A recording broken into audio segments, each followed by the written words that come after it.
Hey, what is going on, everyone? It's David Palmer, Leo King, and Rich Lopp here for the Awakening Experience. We are here for the Three of Cups. I'm surprised we haven't done this card yet. I was going to say what's up, but I was with you this weekend.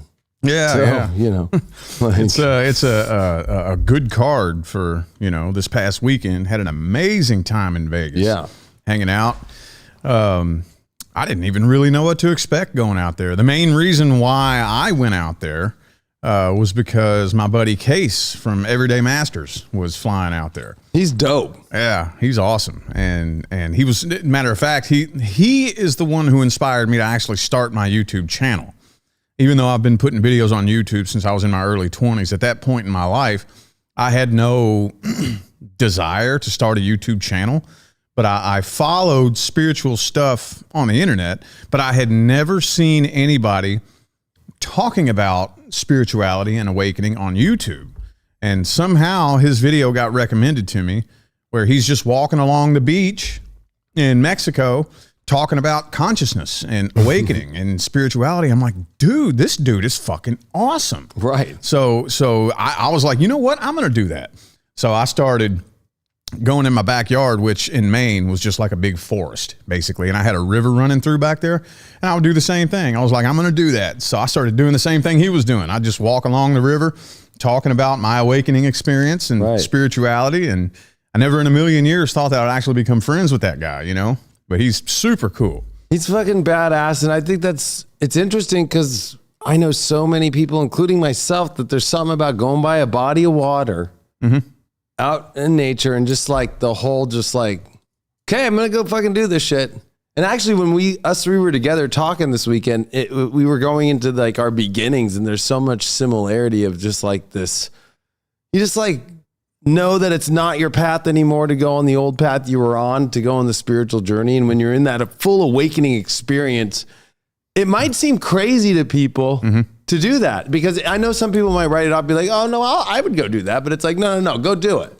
Right. It's fucking weird. Yeah. Like you're just by yourself, like with a camera, and you're channeling divine wisdom that just is coming through you and whatever it might be. But it's so empowering. And then you look back and you're like, I did a couple videos this weekend just on my iPhone, just like doing the astrology. And I was like, damn, I kind of missed that, it was like, I need to kind of bring some of that back, so, but he's fucking badass. And it was great to spend time with them and you and just all of us. Just, I don't know. It was just like, I feel like we all got the same download though about the light work right now, and just how I think we've always thought it was important, but just like really more important than ever, and really tuning so much of the content to some really intense light work, which is a positive thing, Yeah. And speaking of light workers, if anybody has never heard of him, his name's Case. He has a YouTube channel called Everyday Masters, and he's a reconnective healing practitioner. And people get that confused with Reiki. It's not the same thing as Reiki. It's a totally different subset of energy healing, and it's a totally different bandwidth of frequency, where this dude just waves his hand over you, and he can do it over Zoom. That was the crazy thing. Right. Because he connected me. He gave me a session over Zoom back at the beginning of 2022. Lit my body up, man. I was like, oh, it was crazy. And I've connected with people who do energy healing, but for some reason that dude, I don't know what it is about him, but when he waves his hand, all he's got to do is put his hand up, and it lights my whole body. I would recommend anybody. I'm not getting paid to promote his stuff. Like, go check out the YouTube channel Everyday Masters, and if you go to his website, I think it's everydaymasters.life. It's in the description of his videos. I would definitely recommend booking a session with this dude, like for real. And we had some fun hanging out in Vegas too. I mean, and we talk about manifestation on this show, and that guy's story of how he manifested, like, I've never heard anybody else have his instant, powerful manifestation ever. I've never heard it. I've never, in this spiritual community or anything, like anybody doing the light work, I've never heard of somebody on their first video getting 250,000 likes, like views. And he, and he was like, I didn't know what to do. Yeah. Because if it was a lot of responsibility, it felt like it was like, whoa, like, you're like, oh yeah, I'm probably gonna get a couple views, it was like 250,000. That's like, I'd like want to talk to him. Maybe we should definitely have him on a podcast, because it's like, I feel like there's the spiritual responsibility, but then that 3D kind of like holy shit moment to happen so fast for him. Like that's an experience that only he could pretty much share, you know. That's not something that's not normal, you know, like that's super unique, but it also says a lot about who he is as a soul. And I think this is funny, as we're talking about the Three of Cups to start with, we're talking about other people and the socialization and the people you hang around, you talk to, I think are so important with this card. But I think he's a great beginning to us opening it. Yeah. That's one thing, because we talk a lot about the spiritual community and the people who are in the spiritual community. And when it comes to the people in the public spotlight, if you notice, the most real people, the most real, genuine people in the spiritual community all have one thing in common. Something to the effect of their career, they were either pushed into it or it happened by accident. They didn't sit down and plan it out.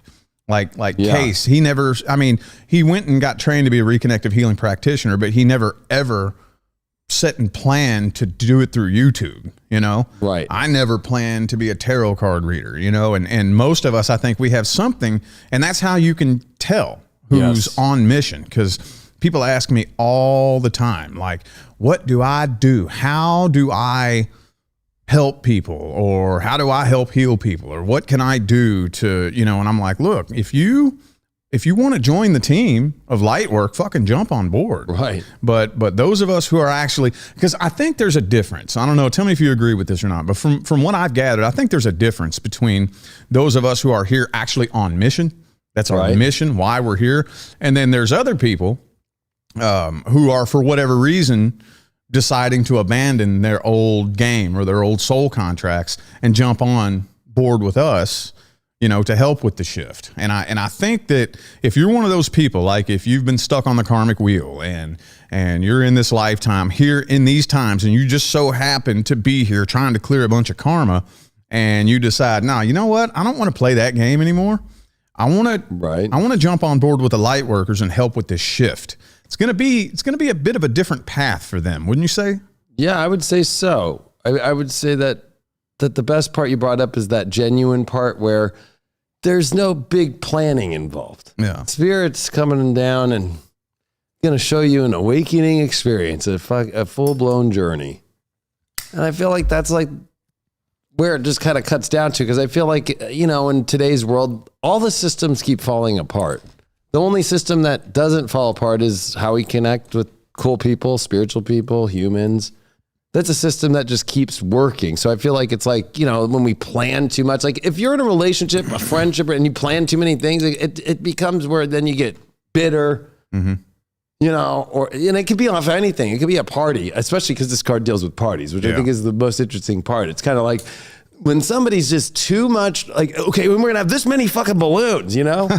I'm like, okay, whoa, relax for a second. Yeah. If it doesn't go that way, no, you know, it never does.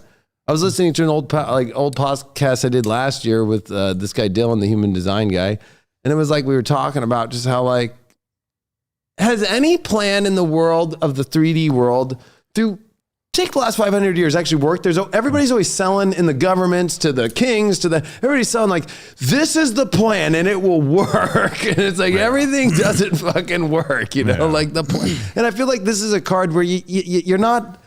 That moment wasn't planned. The Three of Cups isn't a planned moment, because I feel like, you know, it's like the girls that like plan the wedding, and the moment where we're going to go take the picture, it's like, those might seem as joyous, but actually it's the pictures when they didn't plan it, that they, you know, they took their shoe off and they're running down the fucking beach and they're all like, wow, you know, and that's the best picture. Like, that's the whole point. I think you can't plan fun. You can't plan your heart. You can't plan things that deal with the spiritual, like it's not a fucking business like crazy plan or something, or pitch to God or something. Yeah, and the thing with planning is that the part of you that wants to plan, that's your ego, and this is where it gets in the way on the spiritual path, because most people don't understand that a true spiritual path is not much planning.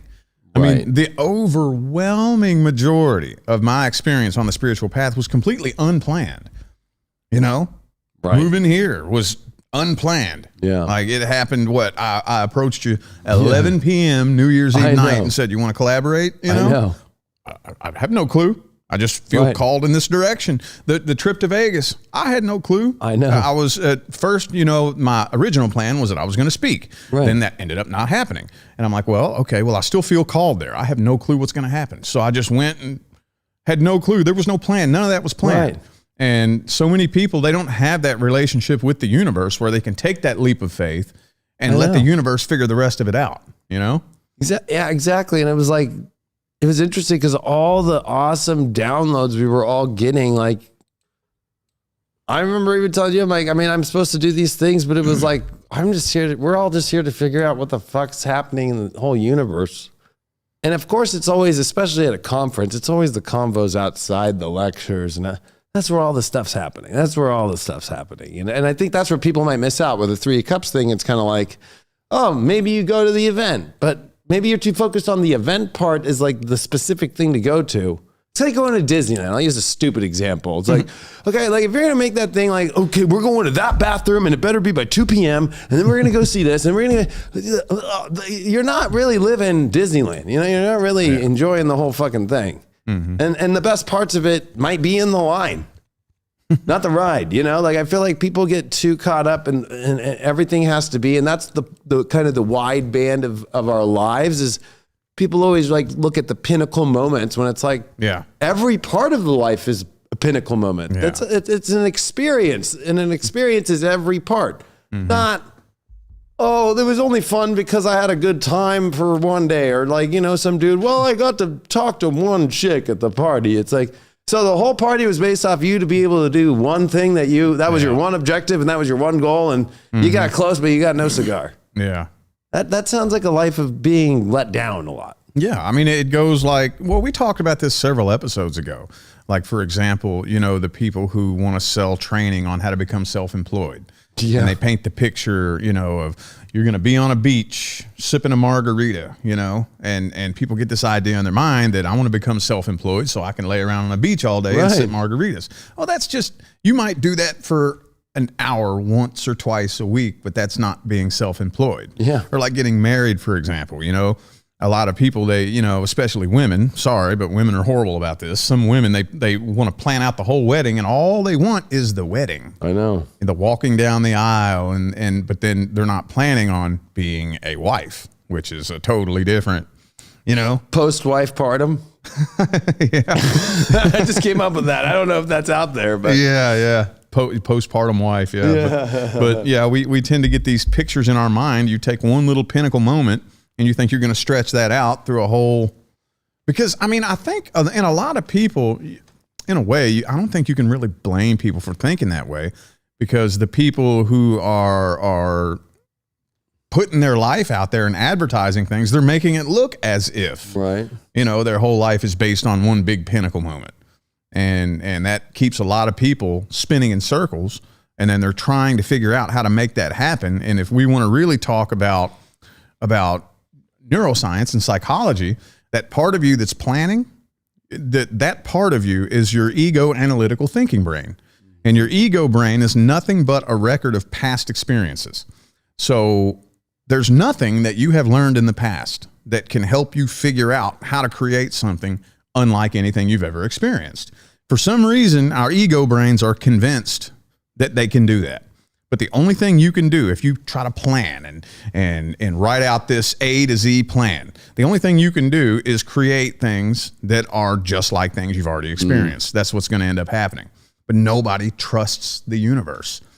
That's all I try to do at the end of the day. All my tarot card flipping, all this shit I talk about here on this show, at the end of the day, all I'm trying to get people to do is figure out how to trust the universe. And when you trust the universe, you don't have to plan shit. No, you don't. The universe will carry you. Yeah, because I feel like you're talking about in every way. And when I think of this card, it's a card of joy. Mm-hmm. It's a card of celebration. If you're going to have a celebration of a marriage, a relationship, the planner to plan to get a relationship, how joyous is it going to be when they actually get it? Because I almost feel like it's never good enough. Yeah.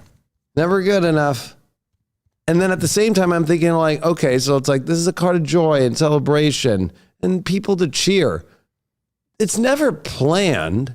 The best, I'll use just the idea of like a movie when people are just fucking like, yes, so happy. It's always a moment that was not planned. It was always like, oh my God, there's a shock factor of life. And I think that's not a negative shock. It's a positive shock. And I feel like people are afraid of the shock. So I think planning is a protective element to stay in the safety of the past neurologically. And that's the ego trying to be in control too. Yep. And that's not going to get you to a 3 of Cups moment in life where you're in joy. And that's what's sad is like, you can meet people and they can go down that road and then it's like, hey, how are you? And like, hi. What? Thought we were like cool, and it's not like they don't think that, but they might just be so entrenched in, oh my God, my shit, my plan, my fucking, it's like, oh, I forgot about you. Like, I don't know. And that's okay. I think it's one of those lighter cards where it's like, not everybody's perfect either. Yeah. And so that's the worst part, I think, is if you plan people to be part of your plan as far as like how you want them to act, feel, be experienced. It's like, do you want them to laugh at the exact same tone too? That's fucking kind of crazy. Yeah, I mean, there's a few different paths this card can take. Usually, though, especially if it comes out for like a new relationship, it doesn't feel like a really heavy, intense, emotional. It kind of feels like the type, like if somebody meets a new person and the 3 of Cups is here. It's like, well, they're probably the type that just kind of wants to go out and party and kind of keep you at an arm's distance and maybe have friends with you and we kind of get to know each other and let each other in slowly. Or it could be a third party.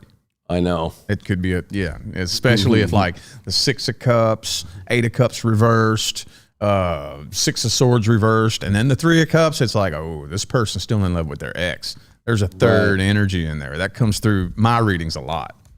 I was going to just say like, that whole can we're about to open up with the third party is fucking a very interesting subject because, man, like I put on the title of this like other entities because like there's that part and I think we're going to totally have fun covering that. But then there's also like, what is this other energy coming in? Because it can really disrupt relationships, friendships, fucking like, and also I think people might think of it maybe just too much like, oh, this person's just drunk and they came in.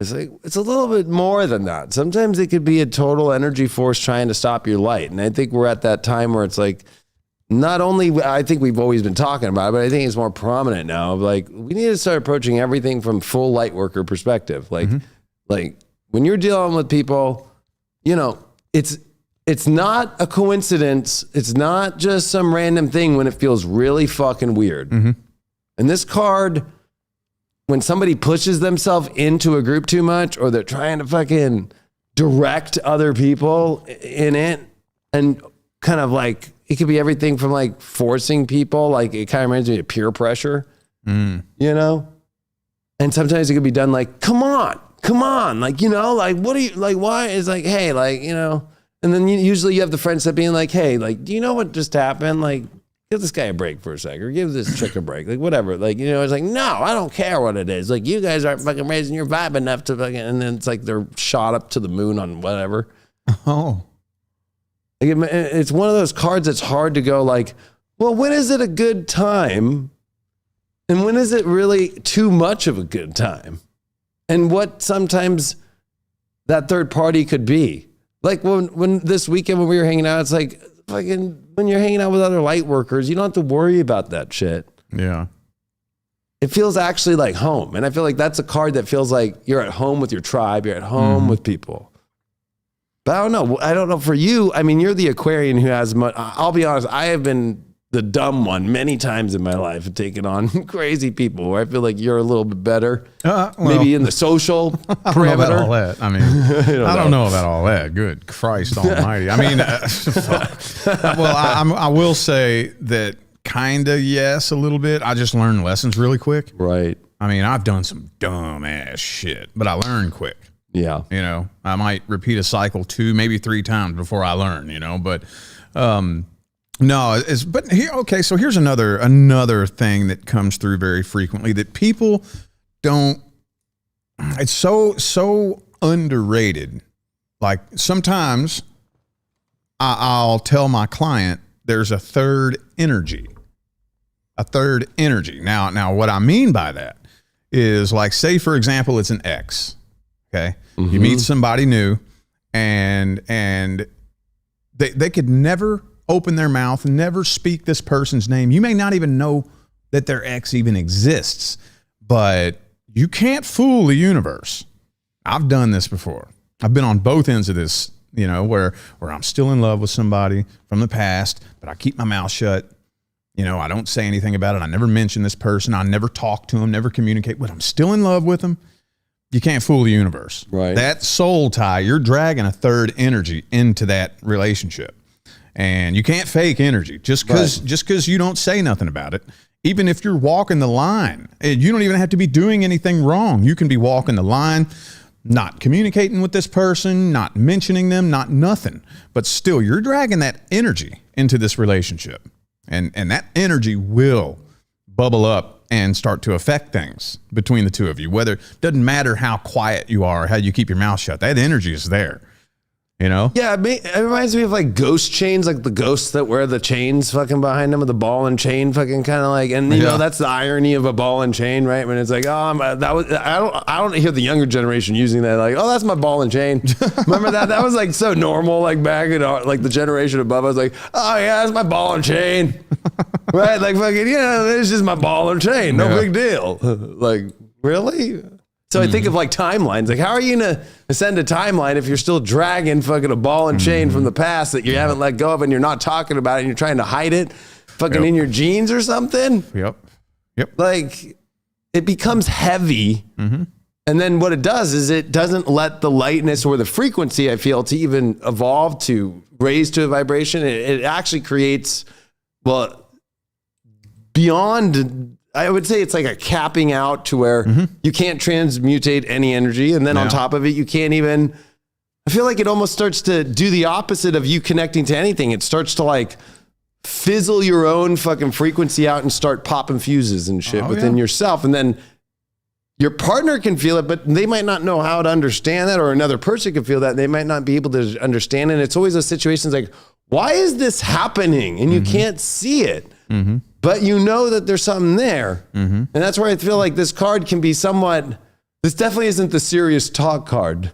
Yeah. But maybe it's one of those things of being aware of the things much better, you know? Yeah, well, and that's the thing about it too, because that particular situation is strictly dependent on the person who is carrying an energy they're not saying anything about. Because, you know, that is the epitome of energetic ignorance. I think that if I just keep my mouth shut, that this ain't going to affect anything. Because, you know, and if the other person is thinking, well, what is it that's wrong here? What's going on? That's not on them. There's nothing they can do about it. It's the person who is still in love with somebody else from the past, where it's like, if you're still in love with somebody from the past, you don't have no business being in a fucking relationship. Right. Heal from that. Transmute that shit. Do your healing. What good do you think it's going to do to jump straight into a new relationship? It ain't going to do you no fucking good. I always tell my clients, because so many people out there intentionally jump into relationships for one reason and one reason only, because I want this new person to take that person off my mind. I've had people tell me that in readings. Well, I got into this relationship and I was hoping that this person would take my ex off my mind. I'm like, that's energetically identical to running to the bar and getting drunk. Yeah. That's all that is.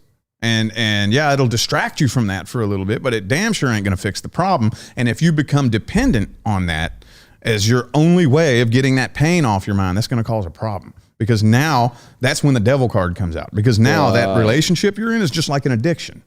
you know? Yeah, and it reminds me of rebound. Like if I think in basketball, a rebound means the shot didn't fucking go in.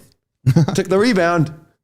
Yeah. Right. So, okay. Like it's not a fucking score, right? It's not the fucking what you want in life. You want to drill the 3-pointer in, you know what I mean? You want to fucking dunk that shit. Literally. You want to be able, that's how it should feel. Not feel like, and that's how it's kind of weird when you think about people when they're still not healed. And then they what do they usually go into? They think it's a new love or a new relationship. It's a rebound. That's the old term, but I love it because it's like frequency wise, it's rebounding your energy back and it's not moving anywhere. And it's almost like playing fucking ping pong by yourself, like Forrest fucking Gump did. Yeah. Like, you know what I mean? And that person is doing the same thing next to you. And it's like, you guys aren't actually playing ping pong. You guys are just fucking next to each other. Fucking, I'll be clean tonight. Yeah. Well, I mean, that is, man, that just goes so far and so deep into the karmic wheel. You know, that creates karma to where now the average person probably has the energetic weight of how many past people they're still carrying. Right. And I tell people all the time, you know, one thing that irritates the shit out of me is when people say time heals all wounds. No, it don't. If time healed all wounds, there would be no such thing as childhood trauma. Right. If I strap 100 pounds to your back and leave it there, eventually you're going to forget that it's there at some point. It might take a year. It might take 2 years. But people think that oh, well, all I got to do is wait until I wake up one day and the pain is gone, and that means I'm healed. No, it don't. Your average person, and I don't know numbers, but I intuitively feel like probably upwards of 90% of the population is walking around right now with the weight of every single ex they have in their life, and it's all on their back. And the relationship that they're in right now is nothing but an attempt to distract them from that. And you know, that's going to end up manifesting itself. And then that's just going to be another weight on their back. And then this is why people, they go to their deathbed broken, hurt, sad, and alone, because nobody knows how to properly heal and transmute energy. And yeah, that's where this card can take a negative turn. Yeah, and I'd like to add on that negative turn to kind of continue on that combo. I feel like one, it gets a little tricky, let's say when you're dating, but there's not really anything established. And then let's say, oh, you find your match, and then it's like, you move on. But it's like those people sometimes, or you yourself can be like, what the fuck? I thought I was dating this person, and they just fucking got in a relationship. But there was no establishment of it. And I feel like that's where it's like 3 of Cups is like, I mean, I see it in both men and women. So I'm not going to say like, I think men used to do it more. Just kind of be like, hey, friend zone. Great. Now I see it's happening in women too, right? They like, oh, hey, friend zone. Right? It's like, it's an equal situation happening. But then when somebody that they're like, oh yeah, no, it's just, it's cool. But like maybe you talked about there's the secret sometimes that people hold of like the past, or sometimes there's the secret though of people like, I want to get in a relationship, but I'm not ready or I'm unsure. And I just want to kind of keep playing and see all my it's very kind of 7 of Cups, but 3 of Cups to me though is like, oh, I went to 4 parties this week. I met so-and-so and I'm talking to 3 of them at the same time. Right? Yeah.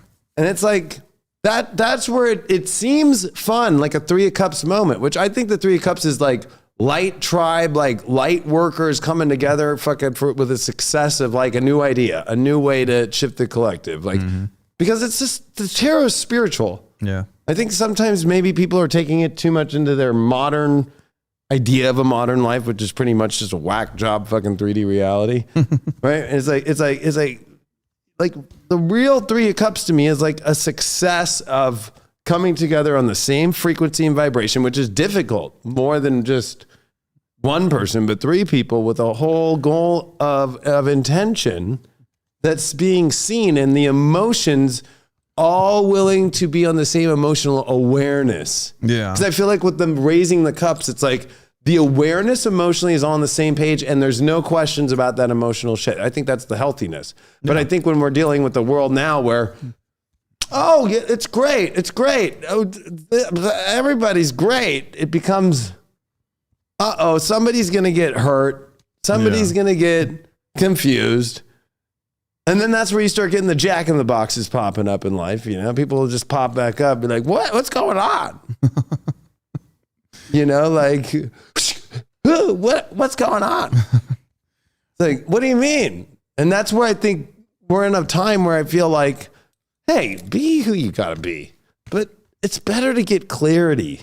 Yeah. Because I feel like this is a card where the clarity is like, well, it was a great time. It was fun, but there was nothing said that was really, and especially this does deal with alcohol, this card, which is a little bit funny where it's like, like, or, you know, it reminds me when I used to be on E, it was like, fucking, I'd be at a rave and I'd be like, fucking, I love you. Mm-hmm.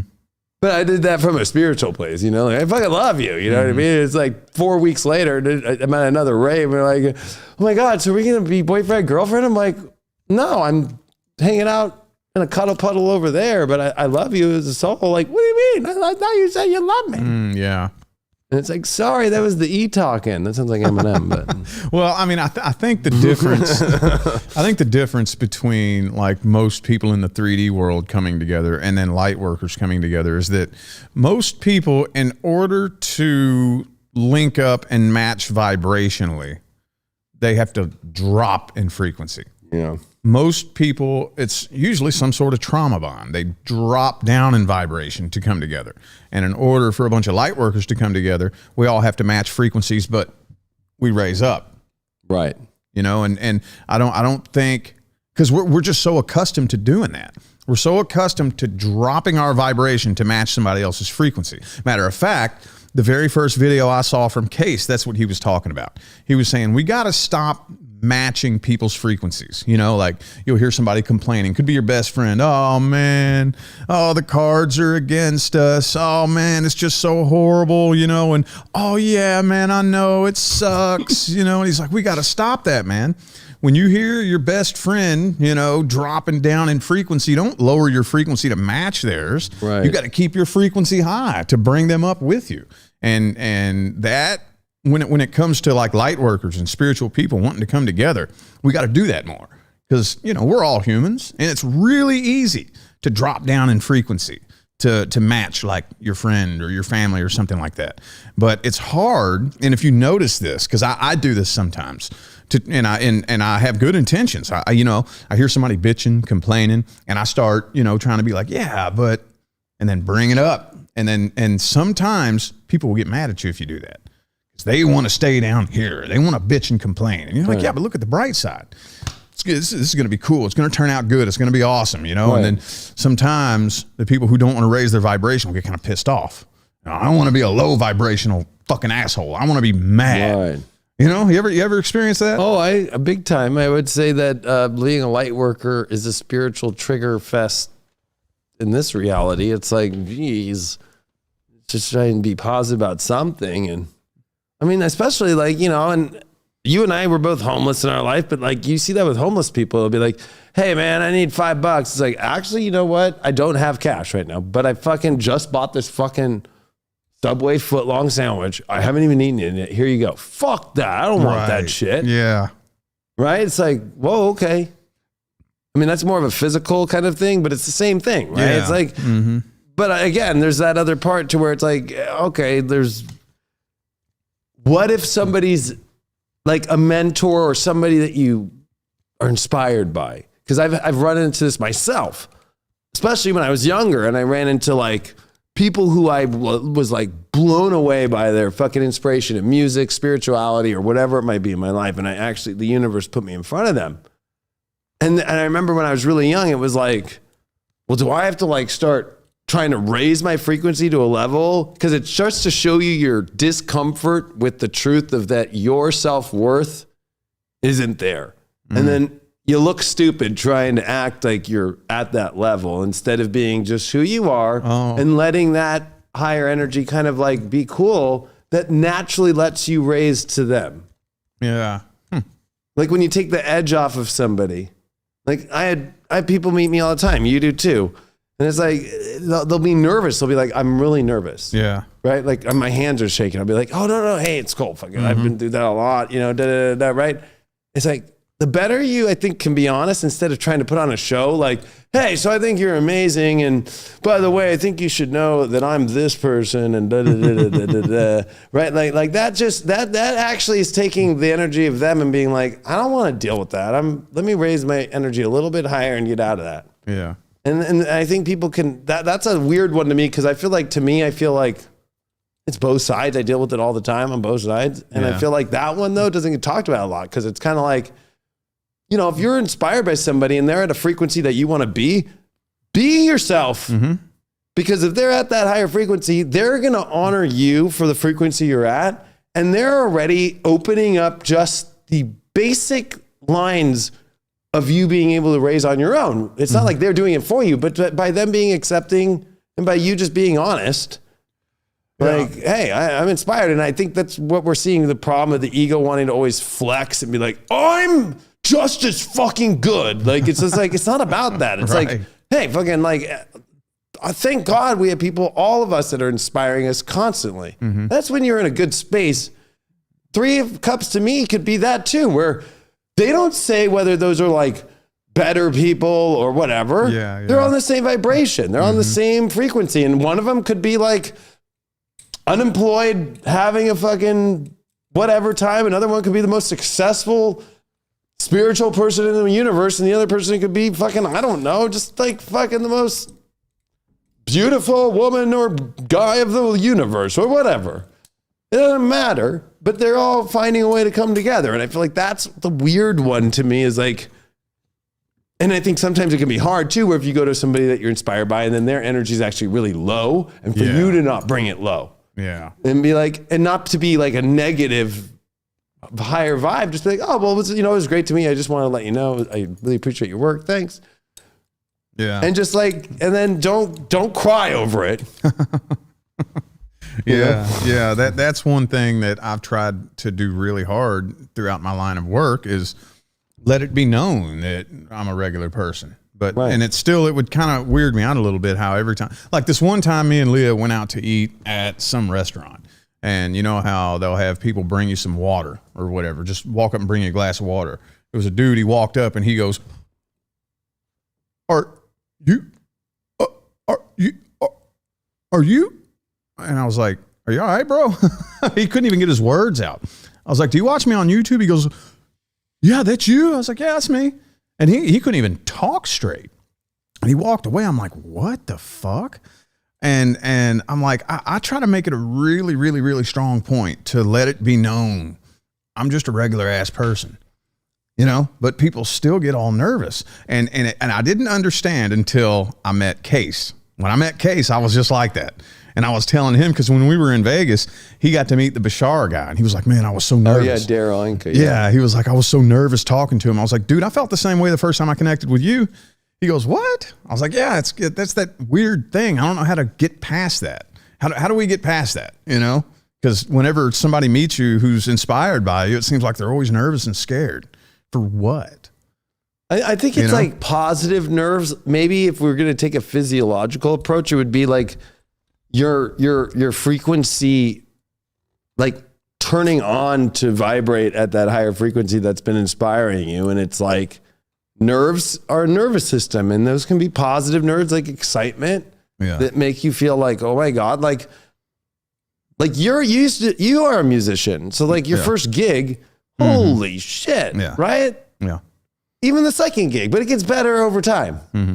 So I think it's one of those things to where it's like the more that you interact with whatever you're wanting to be, that you are inspired by and you want to connect with, it's just about continuing it instead of letting the nerves take you down. Because I feel like stage fright takes people down. That's actually like the number one public fear in the world is stage fright. Yeah. Right? And it's like, that to me, stage fright's more than being on a stage and talking or being in front of a camera and hearing their voice. Like you always hear people like, I can't hear my voice. Like, and I remember that too. I remember hearing my voice and I'd be like, what the fuck? That's not me. Yeah. But then now, I mean, I don't know. That's my voice. Like, it doesn't even. Yeah, it gets right. Isn't that weird? It's like I'm like, what's going on with the fucking time continuum of this fucking reality that maybe because the frequency through speakers is not fully the actual frequency of what comes through the natural voice box. Oh, I don't know. You know what I mean? And so it's like we have to kind of adjust to accept that this is the closest we're going to get to hear ourselves outside of what we hear from our ears out. I mean, I don't know, but I feel like that's the nervous system can be a positive experience, but it's also the union of that energy coming in. And to me, I think that's a positive thing. I think the nerves are a good thing, right? I feel like that's like kind of the energy of the universe coming together and fucking vibrating. Like, like this is, you're meant to meet this person. Or to me, I met Alan Green this weekend out Area 51. And I love his work. He decodes the Shakespeare conspiracies and actually is the guy who broke the code and shows it's not just an author's Shakespeare. It goes into way deeper stuff. I'll let you go search out there if you want. And many other decoding aspects that he does. And he's a fucking awesome. I think his presentation's awesome. And I was talking to some girl we were talking about astrology, and then I was going into John Dee and all that. And it was just crazy because I look over in the fire and I see Alan Green right there. And I'm like, holy shit. I just was like, I fucking love your work. You need to keep doing it. And then we talked for an hour. I was so thankful that we got to talk about it. Yeah. And it was about me showing my love for it, And he was willing to accept it and talk about it and talk and hear some of my crazy theories and stuff. And that's all I needed and all I wanted in life was just to be able to one day. And I'm not the kind of person I'm going to go reach out to him, and send him an email and like try and work or do something. I was just like, I just want to let you know, like, dude, I feel like his work is beyond fucking sick. So it was like a natural. But again, I wasn't nervous though, because I think so many times you kind of get to that place where you're like, that's kind of frequency work though. It's you gotta. What would it be? You're the master in this. Is it like to get consistent in shifting thought patterns or to shift your frequency? Is there a there's transmutation, but what is there in that understanding of like a constant doing the work every day? Is there like a specific term? I think there is, but you're reprogramming the habitual part of your brain. Like whatever, like for example, you were saying that, some people are scared getting on stage or scared getting in front of a camera. I had a Zoom call reading with a client last week who is, into energy healing and whatnot. And I asked her, she's like, I want to start like doing this for a living or something like that. I was like, well, are you on social media? She says, no, I'm completely off social media. And I was like, well, in today's day and age, that's just the way things are going. You might want to break out the camera. She goes, oh, I get really nervous on camera. I was like, so? Right. I said, when I very first started reading tarot, because she said she'd been following me from the beginning. I said, back in 2018, 2019, I was horrified. Now, though, like right now, I don't even notice the cameras. Right. I don't even feel like there's 500 people watching or whatever. It's just second nature. So whatever it is, you step outside your comfort zone and you just keep doing it and keep doing it and keep doing it and keep doing it. And you stay there. Eventually it's going to become second nature. Like one thing that I see in my comments all the time, I see people say, you used to be so humble. And I'm like, no, that was not me being humble. That was me trying not to shit my pants because I was scared to death. That was me having no self-confidence.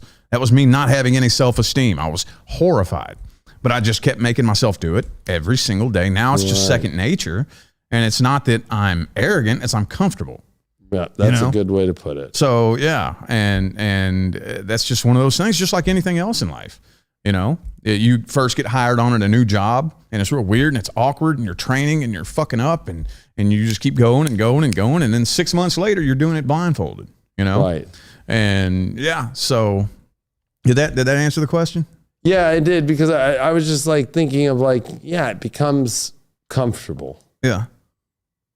But I think when it comes to Three of Cups and third parties, maybe there's a comfort zone that comes after a while. Like you start realizing like, maybe the crackhead at the side of the club afterwards isn't the person to bring into the fucking convo. Not because they're a bad person or whatever, just the energy is not the energy that you want to bring in. But it's hard when, especially, using this weekend, for example, everybody's amazing. Everybody's spiritual. They're on their unique spiritual paths. We're all doing the best for the collective. But there's just sometimes where things don't mix, where you just are like, I don't need to be in this combo. And I think it's about, with grace, just being like, oh, thanks, or hey, I think that's cool, but do I really need to take my emotional cup and put it with this and create a mission with that energy? Like, no. I feel like there's the weird line that I think can be blurred with the Three of Cups is like, well, we're all here to do it for the collective. Well, we all are. It doesn't mean that I have to do it with you and you. I can do it also with them or those people.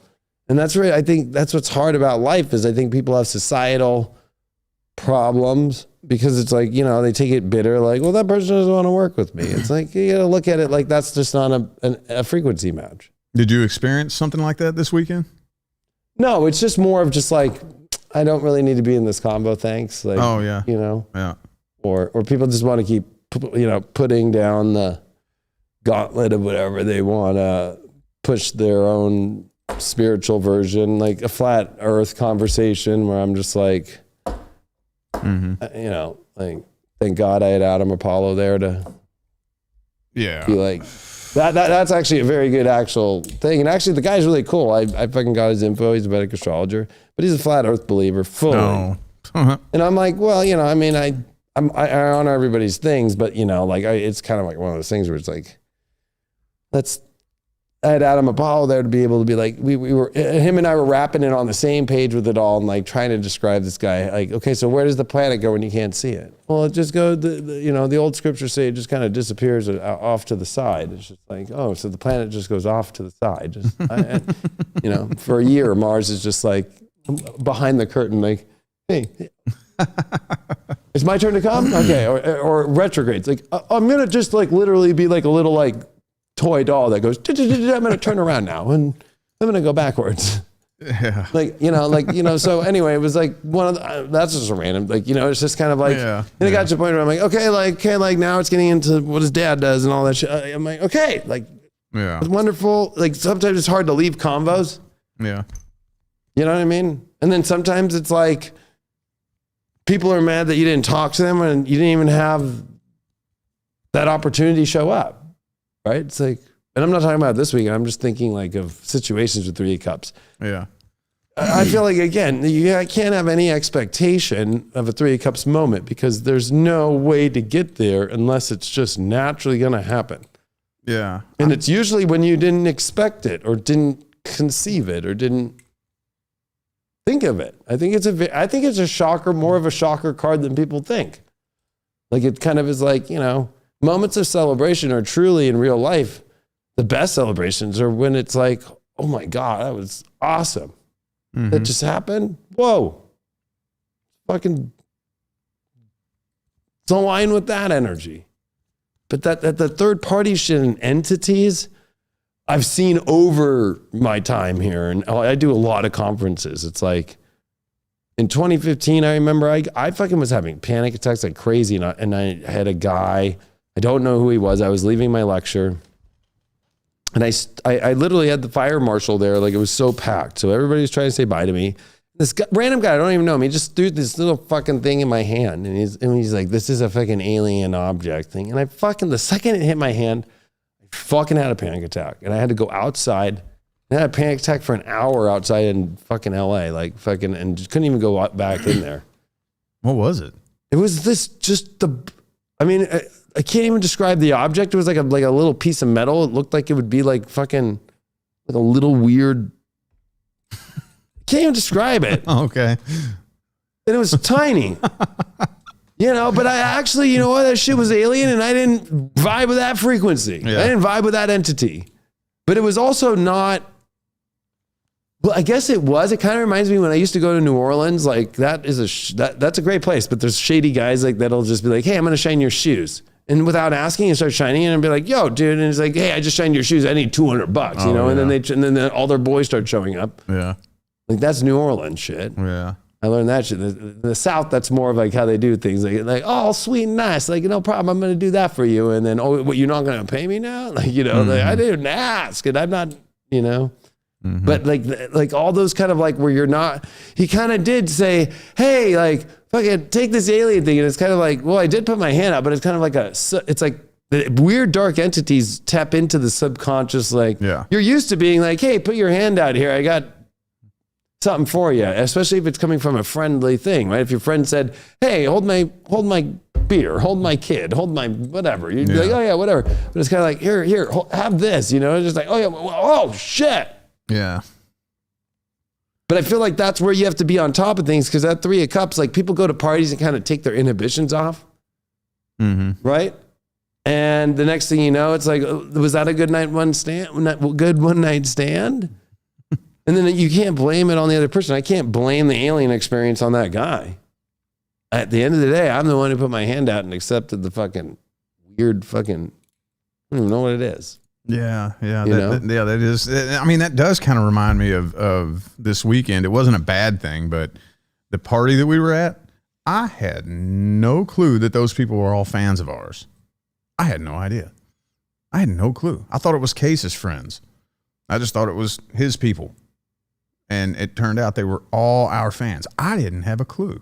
So luckily they were all super cool. I know, it was super, it was super cool. So I'm not saying nothing negative. It was funny. About it. I had no idea where we were at either. I was just like, oh, I thought that everybody was like, oh yeah, there's a bunch of people there. It was just us. And I'm like, all right, I'm gonna sit down. And it was like, what room are we in again? That's what I'm saying. But after I ended up finding out that these are all people who are fans of us, that got me thinking, holy fuck. Like, how easy would it be to get caught up in something and get set up and not realize? Because I don't go out places thinking that everybody knows who I am. I don't realize it. I don't think of myself that way. So, and it kind of freaked Leah out a little bit too. At the end of the night, she's like, how the fuck does everybody keep walking up to me saying, hey, Leah? She's like, how does I'm not used to everybody knowing who I am. And we didn't really expect that. And again, I'm not saying nothing negative. Had a fucking blast this weekend. Right. It was awesome. But it really did get me and her thinking like, oh, damn. It would be easy to get like caught up in something and get set up if somebody had something bad in mind, you know? I don't know. I mean, yeah, I mean, that's the interesting thing about all spiritual conferences is like, I always warn people. I'm always like, yo, like if you're not like, I don't want to say shielded up, but if you just like are not just being aware, like you could be easily put into where your energy at the end is like gone. Right? Yeah. Or you could promise too many people, oh yeah, I'll come back and I'll do this. Or there's always the people like, what are you, they're in your face and their breaths in your freaking face. Like, whoa, like, okay, like relax a second. But that's an interesting part of the card though, because I feel like it's part of the plan. It's, well, not plan, part of the way we are with society is important and how we connect. But those, especially now that the last 3 years, there's people who are terrified people by COVID bullshit. And then there's others that didn't follow it that are just kind of like using that as an opportunity to almost overstep like onto people. So that kind of adds a new part to this card. Kind of like, you know, like, it was, I mean, of course in the spiritual community, I didn't see one person with a mask and there was thousands that came. But you know, at the hotel or at the casino, or I was talking today when we were checking out, like, I'll be honest, I was a little bit rude to the fucking, to the housekeeping service lady. She was actually trying to help me out, but because of her mask on, I could barely hear her. Oh, shit. And so I just said, can you just take the mask off so I can understand you? Or do you want to get somebody that can speak without a mask, that can speak clearly so I can hear your voice clearly? What'd she do? And she said, brother. And I was like, oh, wow. Okay. So she was like, brother, no, I'm trying to help you. Like, we were late checking out. So she was trying to get it to where it's like, you call downstairs, you'll have to pay more. I call my supervisor and just say, hey, get the guys up here to take your luggage. We're cool. But like, it took 5 minutes to understand that simple part. And I wasn't mean. I was just like, can you take your mask off? And then I did say, and I will be honest, I said, there's no fucking COVID. Well, what? This is okay. That's a true story. It just happened today. Yeah, it goes back to what we were talking about an episode or two ago, where, and I clipped off a little piece of that conversation, and some people got quite pissed off, and I don't blame them because they didn't hear the full what I was saying when I was telling the story about the dude that pushes the broom in the store. Oh, the point I was making. Because people got mad because they think I'm talking bad about some autistic guy or something like that. That's not the point that I was making. The point that I was making. Oh, no, I didn't think that either. Yeah, there's some people got mad about that. But the point that I was making, if you would have listened to the long form of that conversation, was when I say an AI bot, I'm talking about people who got the vaccine. Not every one of them physically died. A lot of them physically died, but a lot of them, their soul left and they were overtaken by AI. Right. You see what I'm saying? So in 2023, going on to 2024, what the fuck are you wearing a mask for? What's going on in your head? What the fuck is going on in your head? Is it, do you really think there's some COVID out there still? All these people out here, you can plainly see that everybody's fine. Or is it what you were talking about? Remember how you were saying that like some people were hiding or they're hiding their face or something like that? They hide it's like a shield for them because they never wanted to be seen anyway. Right? Yeah. It's like, I feel protected now because I can go anywhere with earpods and a mask on and fucking nobody's going to try and talk to me. Because it looks like you can't tell the full look either. Right? When you're just seeing the eyes, but you can tell in the eyes, but you really can't see because they're never looking like that. They're always just looking straight ahead. Mm-hmm. Right? And that's very much like a computer. Mm-hmm. Like, do the 1, do the 0, activate this program, repeat, exit the program, go to sleep. Yeah. Go to literally all fucking computers, go to sleep. But stay on. Yeah. And the second we fucking tap you. Yeah. Back. What do you want? Mm-hmm. Run the program. Do the fucking floors. Yeah. For real. In the same way. Yeah. I didn't take that as you putting down people like that at all. I mean, I'm the one who out there and goes, I think retarded is the sickest thing. I think in the world you need to be retarded in order to be badass.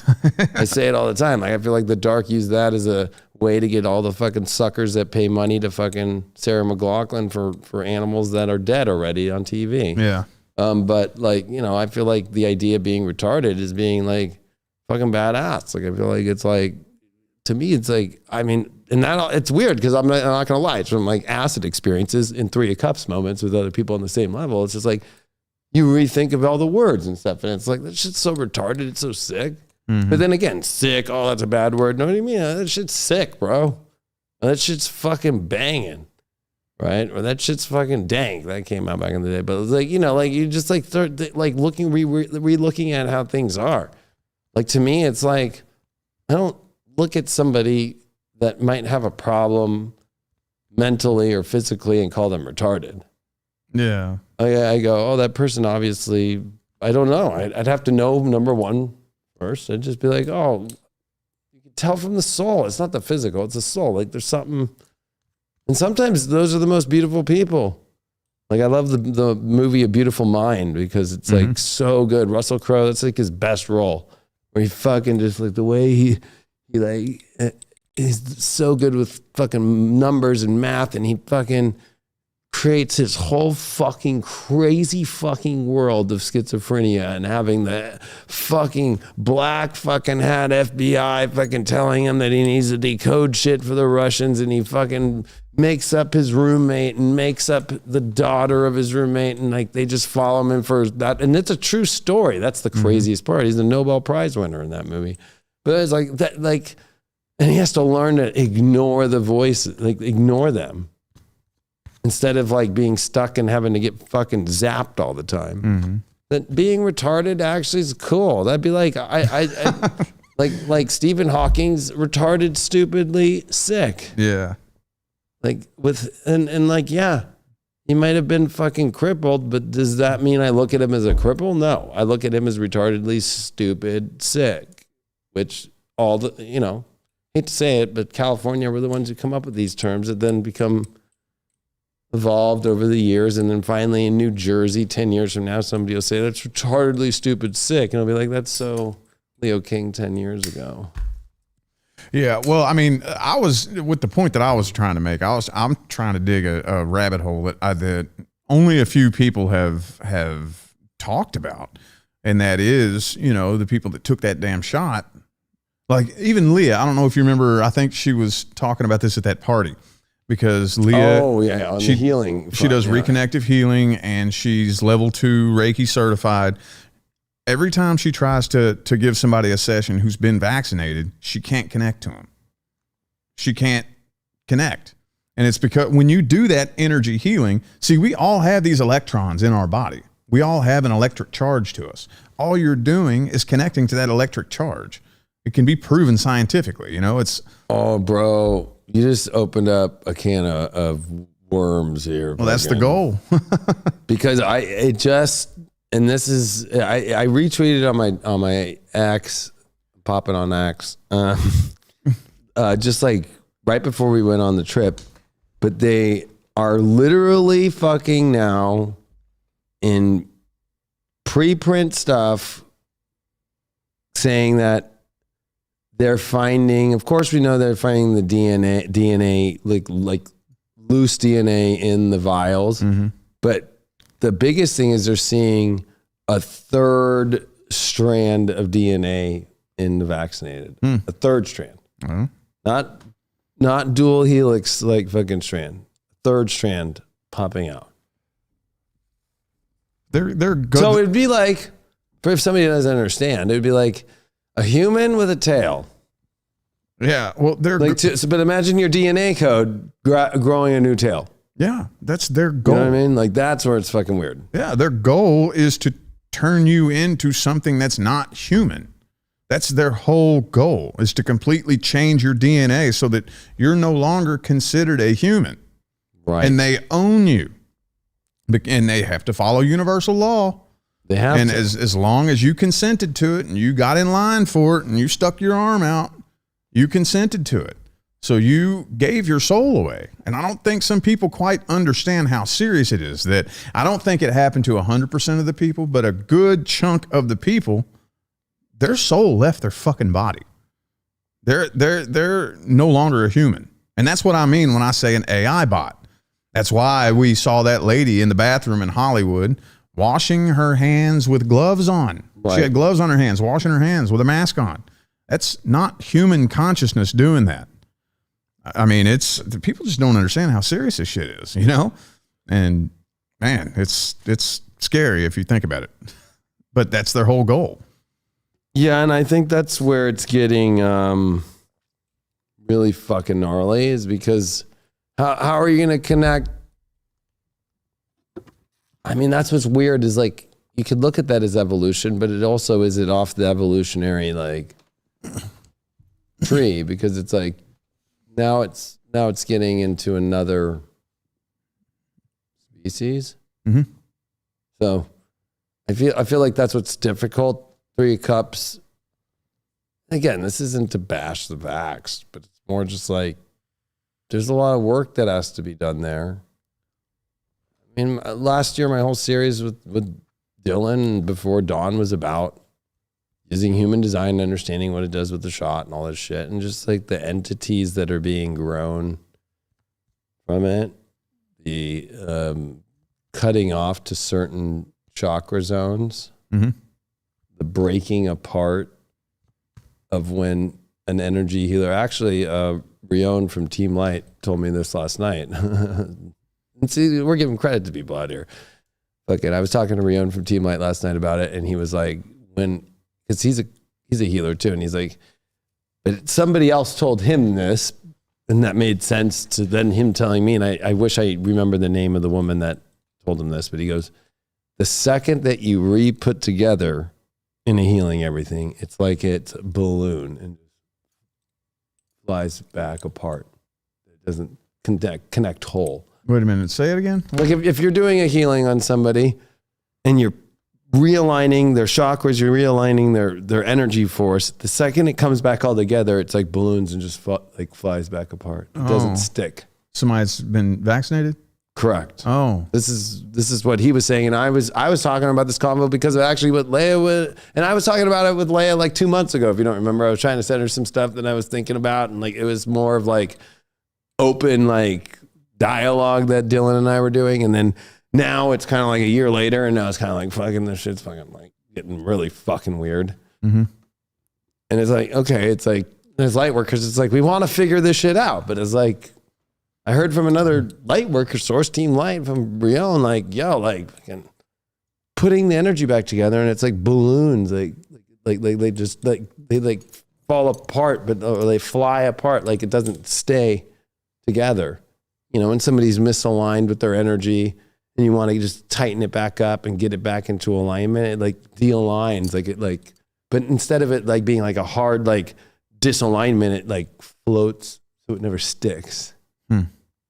That was the end. And I was like, it was weird because I could imagine that kind of like energy where it's like, oh man, like why is it not staying together? Or it's like flowing apart. Because I was telling him, it's like, think of the roof of this building. It's almost like it gets people to feel like they're still up to the ether, but then it's like not having them hit their head against the fucking frequency wall. So they think they're there, but it won't let them penetrate through the next level. Mm-hmm.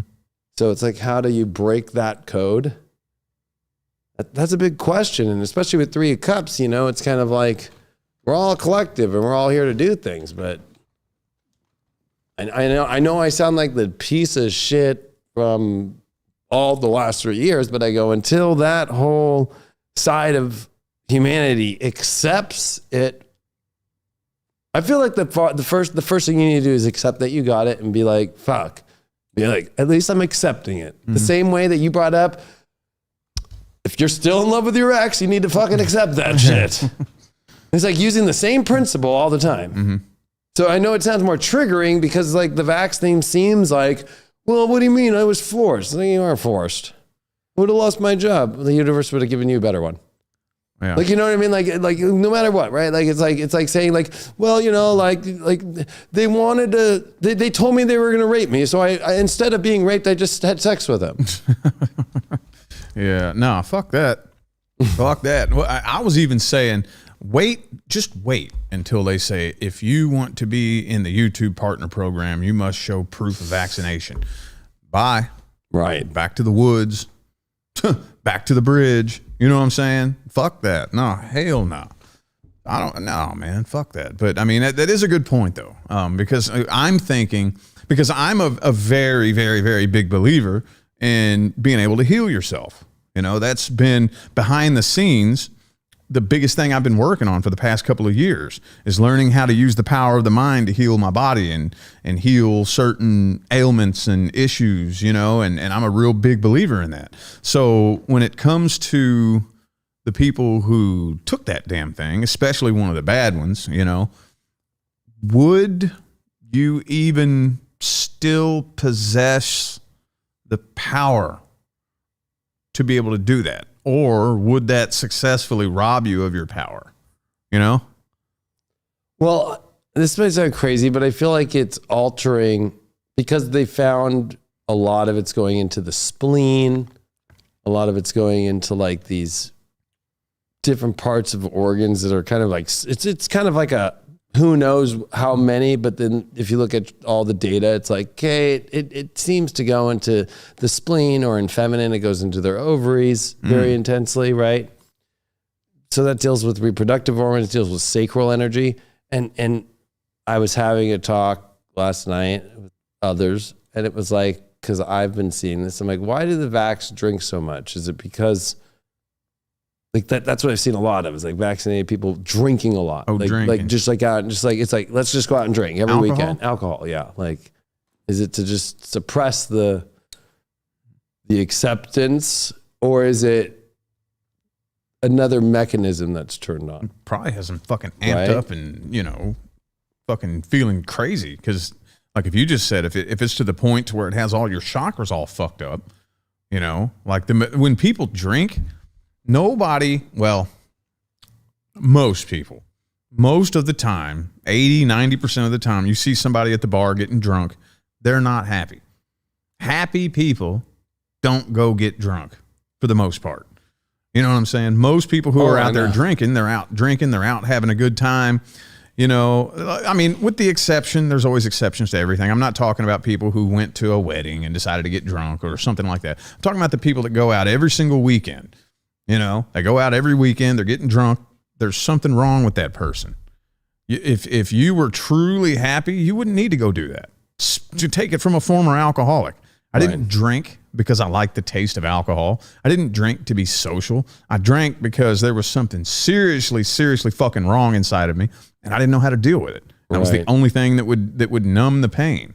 So I would imagine that which I never noticed that. I'm going to start looking for that now that you mentioned that it probably has their energy centers so fucked up that's the only thing they can do to numb that dark energy that is now connected to every fiber of their being, all that nanotechnology and the DNA strands that has completely infiltrated every fucking cell of their body. And that probably feels extremely fucking uncomfortable, and drinking is the only thing they can do to numb that pain, I would imagine. Yeah, it's also made people like kind of hypersexualized too.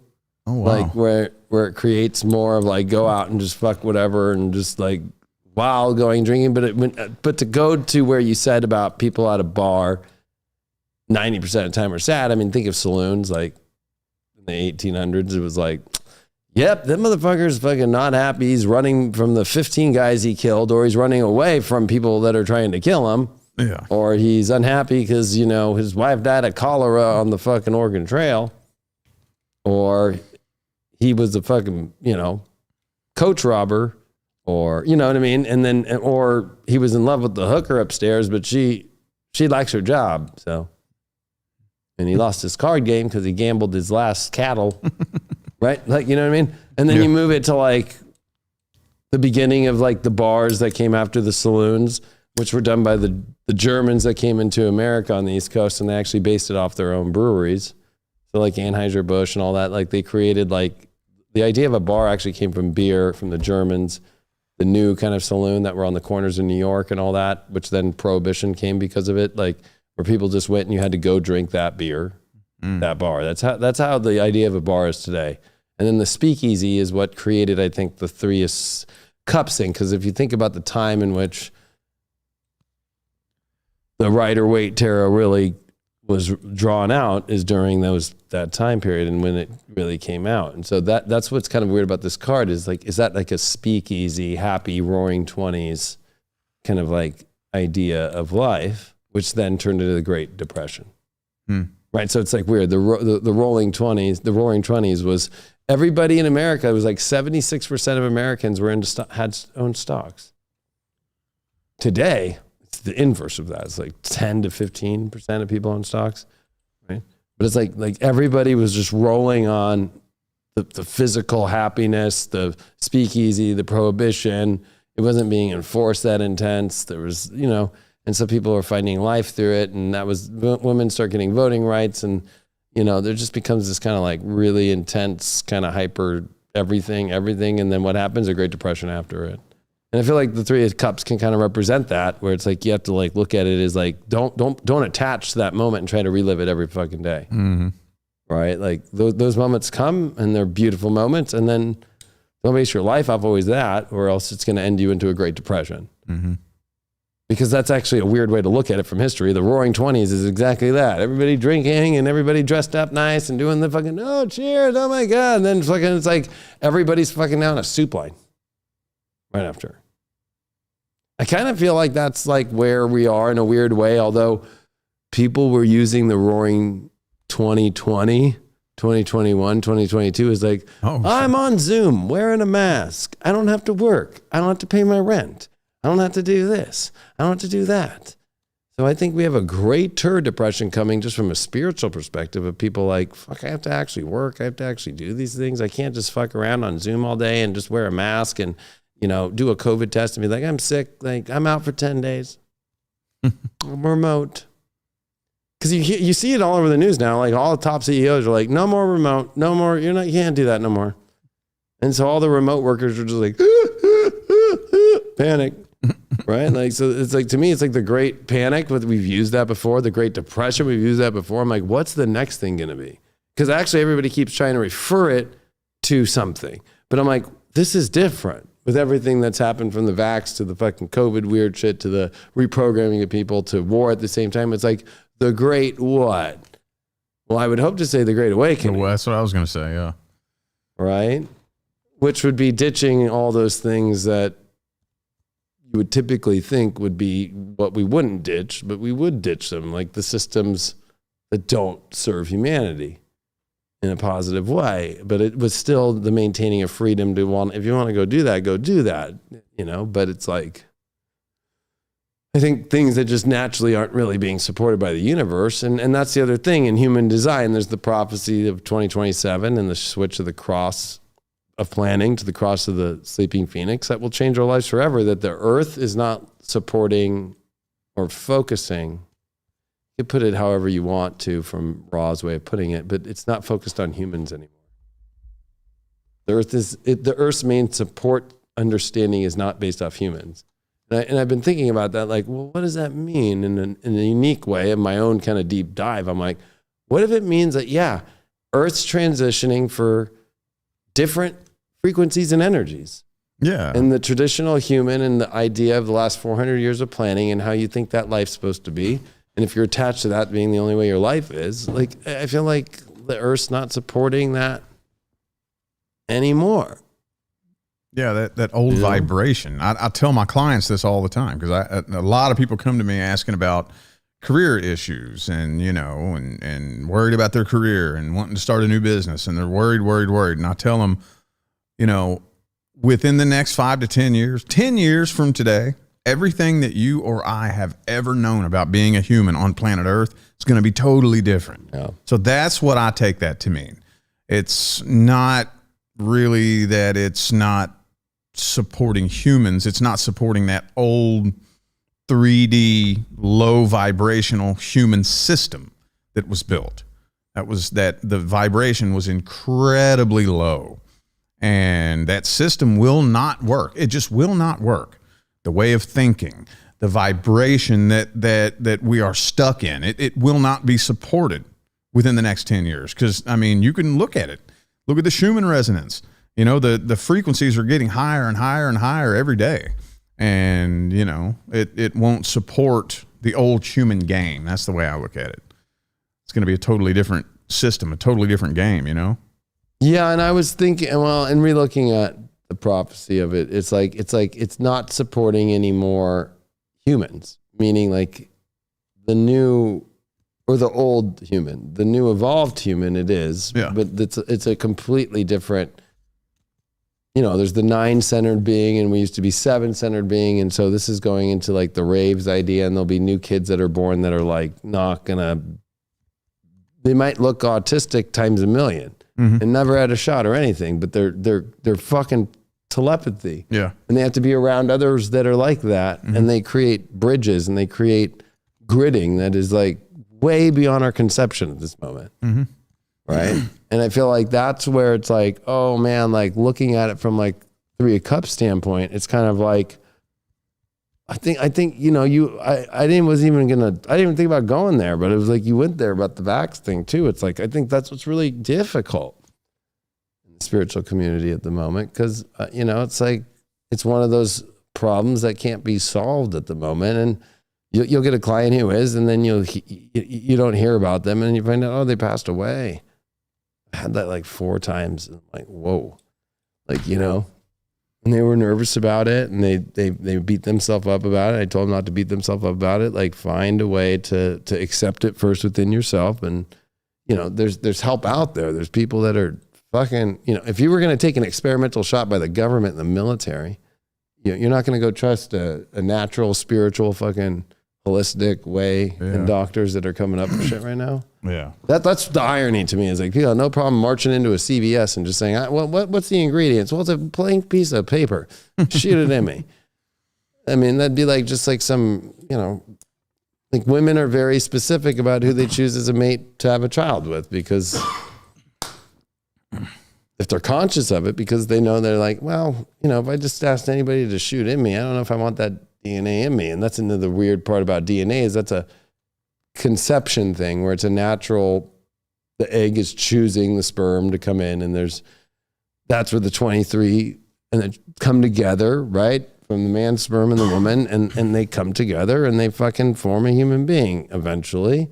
But it's like we're in a place to where it's like, what's creating this third strand that's creating a new, and so I think as if there's the prophecy of the new human, there's also the dark trying to create and manifest in a dark realm a new human. Yeah. And that's we're at that juncture point, and that's what makes the Three of Cups, I think, a very interesting card because you might see, people who are in this new human kind of morphing into it. I wouldn't call it transmutation. I would call it like mutation. Oh yeah. I mean, there's going to be both sides of the spectrum, the light side and the dark side. There's going to be new humans on both sides, whether you take the high timeline or the low timeline. But the lower timeline, it's going to be a mutated human. I mean, that's what they've been doing to us ever since the Anunnaki first got here and started fucking with our DNA, and now it's to the point to where the people taking the lower timeline are going to morph into this thing, this androgynous AI, biological AI bot. And those of us who don't take that low timeline are eventually gonna evolve into a crystalline body. And we're gonna evolve up out of our own carbon base.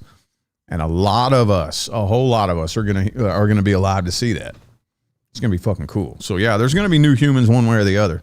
It's either you're going to evolve into a new human and you're going to do it yourself, or you're going to let them do it for you. That's the difference. That's the way I see it.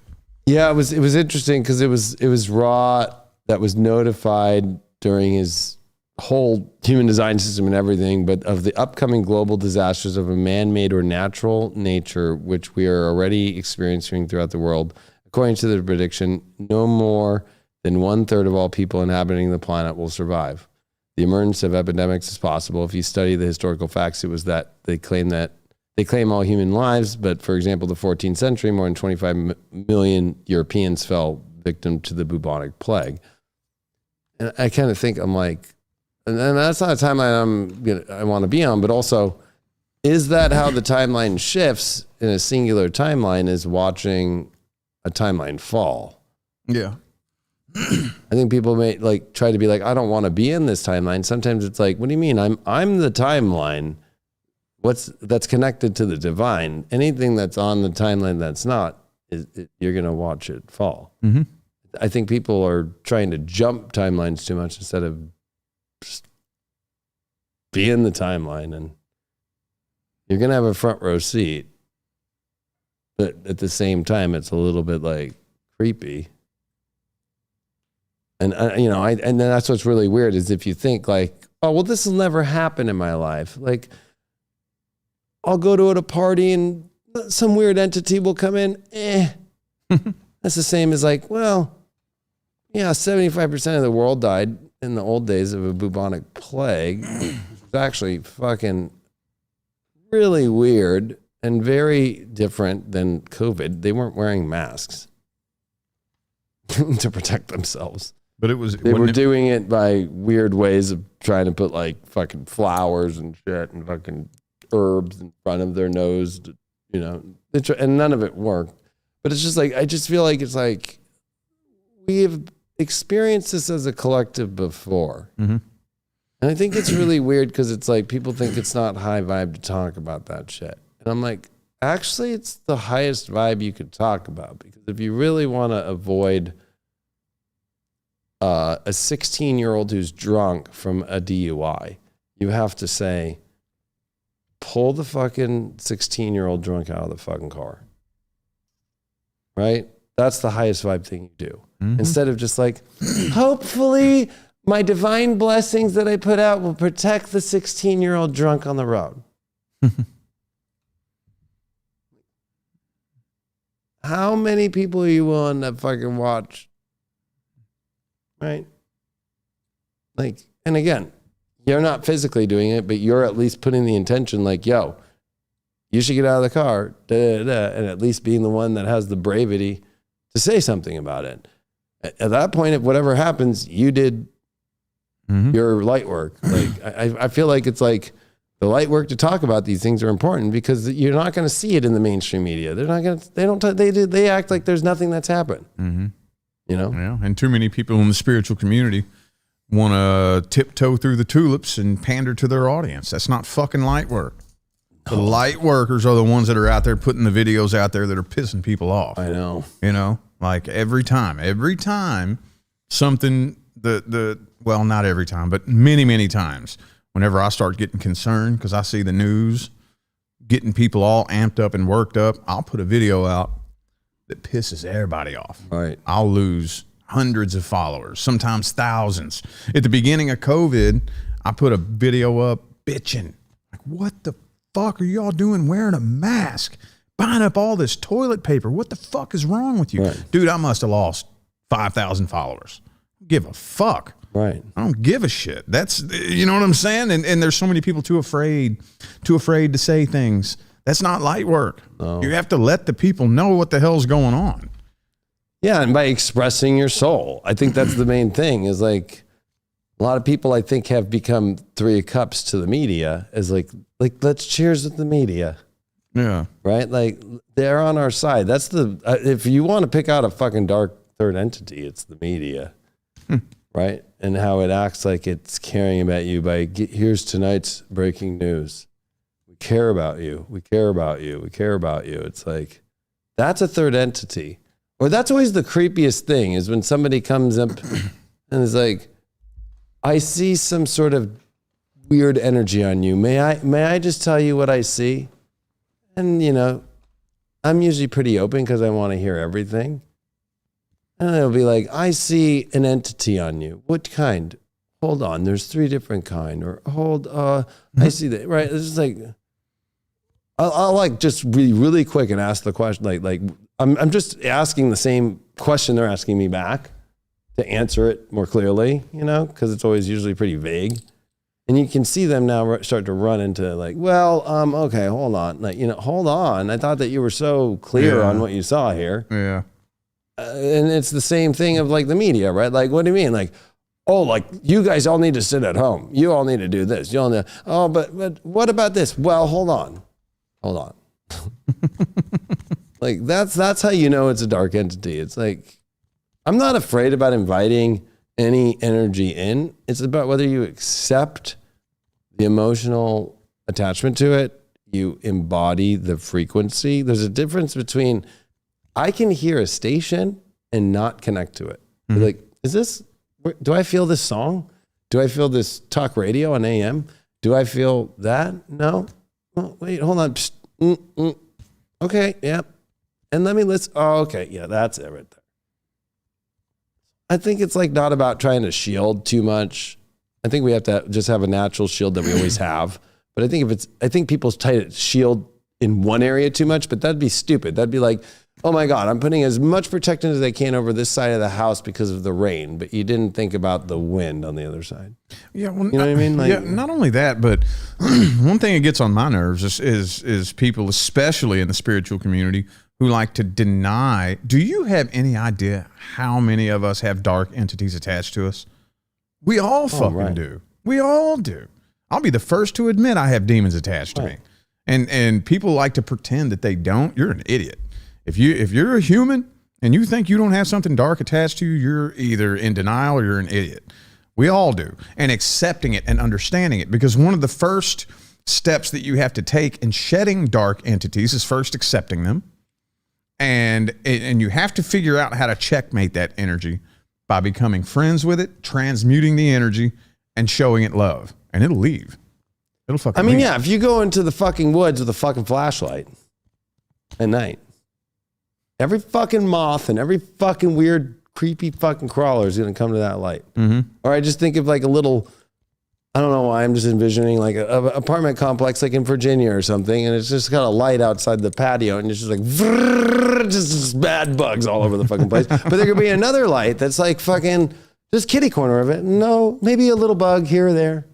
What's the difference? I think that's a good question, because it's like, what's the energy? Is it because that person putting out more light, or in that other side, why is it putting out more light too? Like, what is it? I think it's like sometimes people use their light to attract energy without realizing you're going to attract dark energy. But if the goal of the intention that's the light work is not truly light work, it's going to be a barrage of dark energy.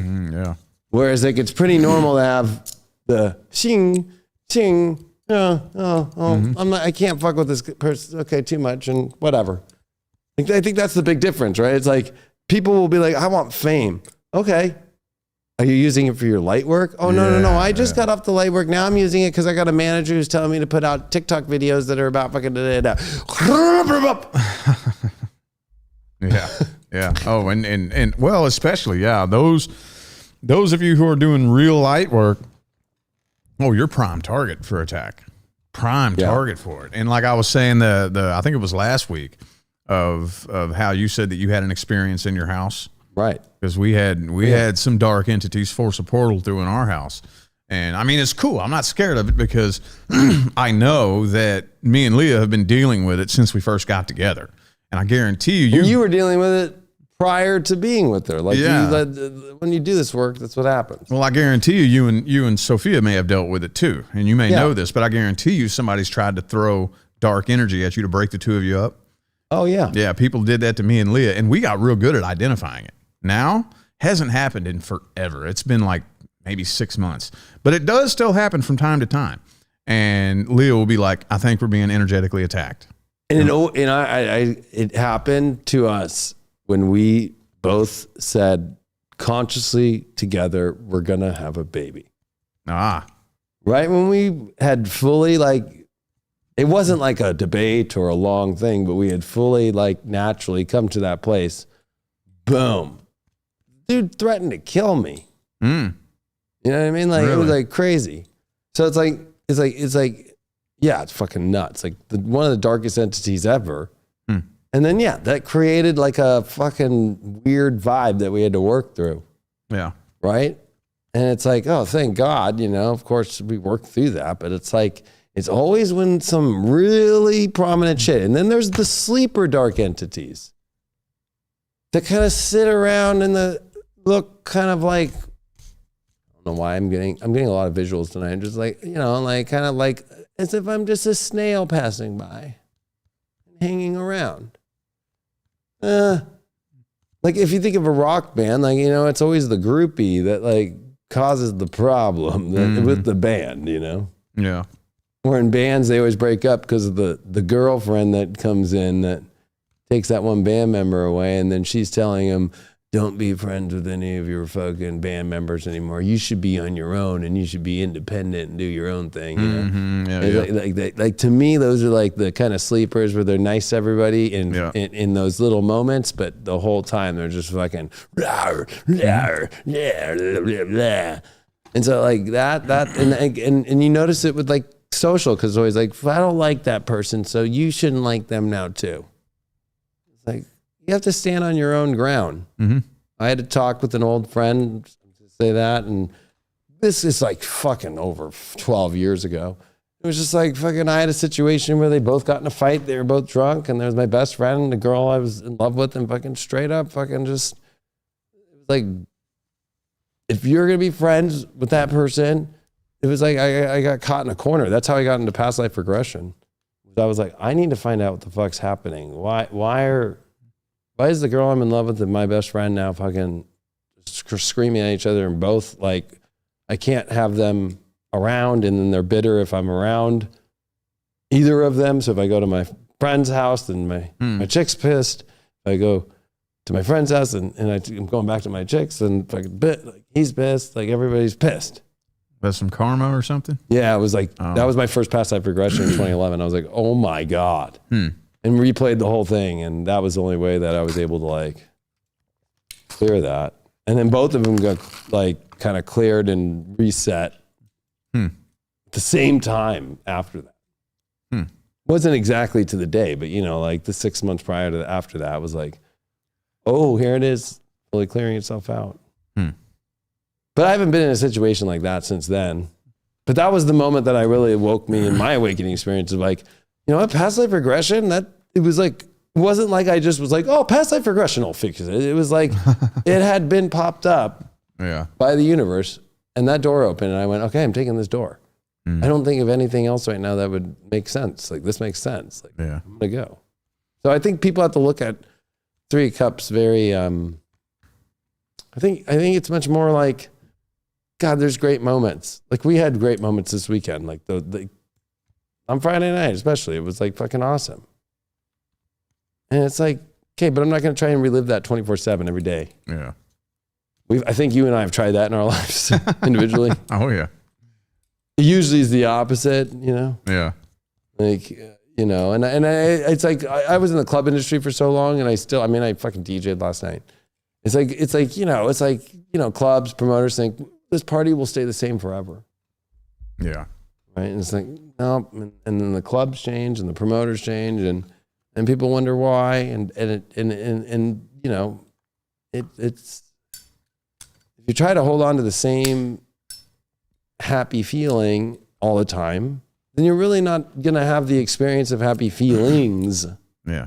Because you're just like, I just want this color of it only and just keep, it's like going to Krispy Kreme donut and just like, I just want the original and not being like, let me have a fucking chocolate frosted fucking cream filled. Well, it goes back to the law of balance. It goes back to the law of balance. If you're constantly trying to relive these moments all the time, that's fine. But there's a law of balance. Energy has to balance back out. Again, we've talked about this 3 times already on like 3 separate episodes.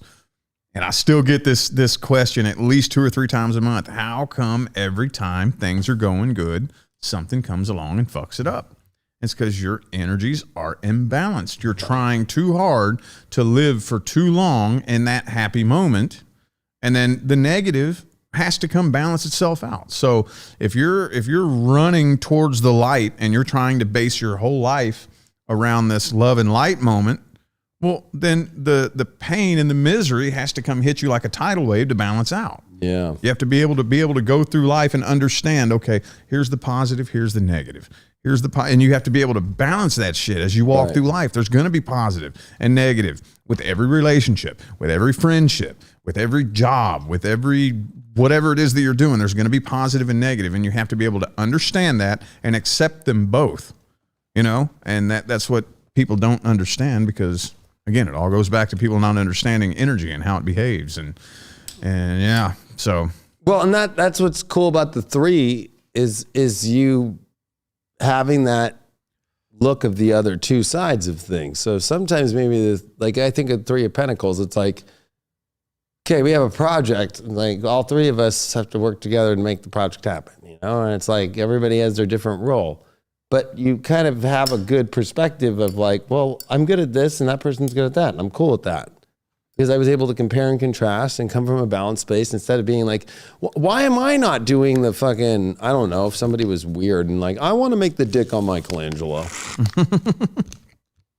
It's like, well, you're not really good at making dicks. You know what I mean? Like, because you don't, let's say you don't know how to fuck, you don't fuck. So you shouldn't be making the dick. Although I feel bad for all those Greek gods and all these things that are all fucking statues because they all have little dicks that look like macaroni.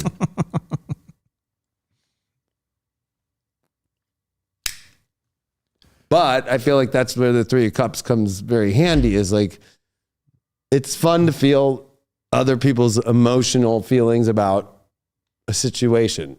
And I think that people might get it too convoluted with personal shit. I feel like it's more of like, how do you feel about the vax thing? It's 2 different feelings, but there's common ground. I feel differently about both, but okay. And then they're it's like, once you get to 3, it starts becoming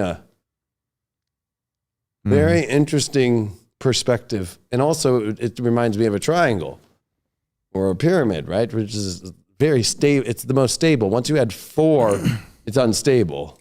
Yeah. You can fall over and all that shit. Like the original teepee. Right? Like still today, you can go make a fucking teepee. Just like boom. You know, that shit's gonna fucking do better than, get a Coleman, fucking make it a big box, and then fucking the wind comes and blah, you know what I mean? Yeah, and plus, I mean, just on that note, humans have always kind of fascinated me, and this has been one of the main reasons why I've always been kind of a lone wolf. Because if you step back and observe, and you just watch people come together, like 2 people, 3 people, 4 people, 6 people, and if you watch, everybody automatically links up to this unspoken telepathic agreement with each other. And I've never been able to do that.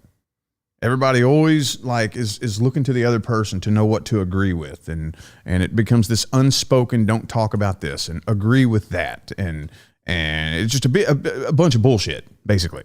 And every time I've ever tried to come together with a big group of people, I'm always that dude that doesn't do that. Right. I'll be the one in the group to speak out against something stupid. One person says something fucking stupid, and just because nobody wants to be laughed at, everybody just agrees with it. Oh, yeah, I agree with that. And I'm like, no. Right. And everybody looks at me and they're laughing at me, and I'm like, you're idiots, you know?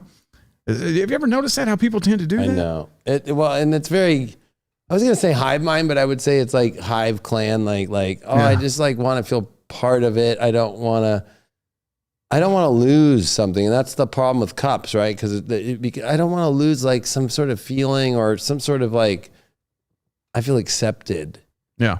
Like, and that's very much 3 of cups too. Like, I want more than just myself. I want to be accepted doubly over.